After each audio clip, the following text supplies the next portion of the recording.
Easy steps to install Aquastrong Heat Pump Display Screen 2.0. First, please remove the old screen from the heat pump.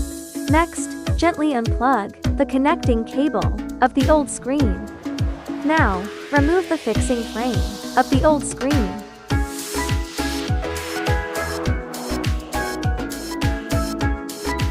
Take the two screws we kept from step 3 and use them to fix the new screen 2.0 to its fixing frame.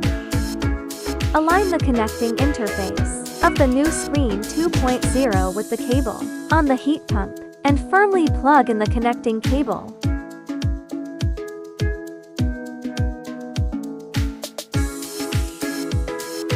Tighten the 4 washer screws. Finally, turn on the power of the heat pump